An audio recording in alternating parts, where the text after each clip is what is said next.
Why Hollywood won't cast Brendan Fraser anymore. There was a time when actor Brendan Fraser was starring in multiple movies regularly. Those days are long, long gone. Where did it all go wrong for the Indianapolis-born actor? Let's count the ways Dudley Do Right started doing so little. Bombing at the box office. Fraser had a rough 2010, and that year may be why he's become persona non grata in Hollywood.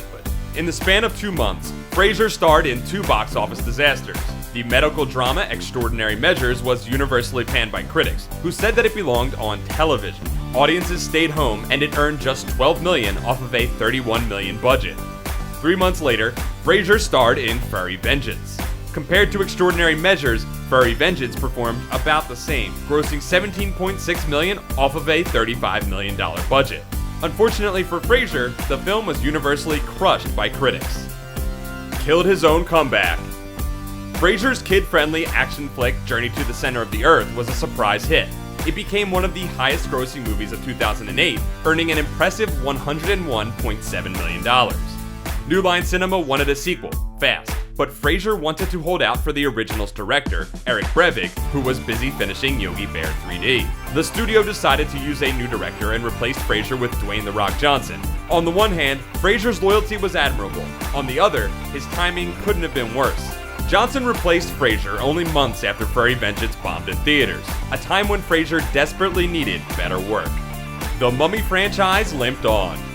The first Mummy movie from 1999, while not a hit with critics, earned a massive $155 million in theaters. The sequel, The Mummy Returns, was an even bigger hit, grossing a staggering $202 million in 2001, and making it one of the 10 highest-grossing movies of that year. One would think that Universal Pictures would try to rush out a threequel, but because of various delays, the third Mummy didn't arrive until 2008, with a new director and an almost entirely new cast on board. By then, audiences had grown tired of the franchise, especially after the Scorpion King spin-off. That fatigue showed in the film's performance. It barely crossed $100 million in the US, signaling the beginning of the end. The Mummy had decayed.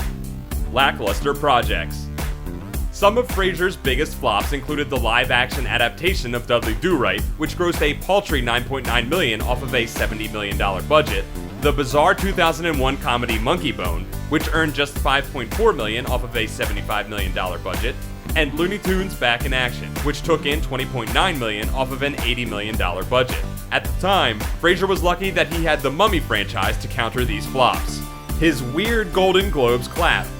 Fraser became the subject of humorous gifs, memes, and general internet ridicule after cameras caught him awkwardly laughing and clapping while Robert De Niro was presenting the Cecil B. DeMille Award at the 2010 Golden Globes. The 3-second-long moment had everyone laughing the night of the ceremony. Video remixes, including one set to Gwen Stefani's Holla Back Girl, made it the stuff of internet legend.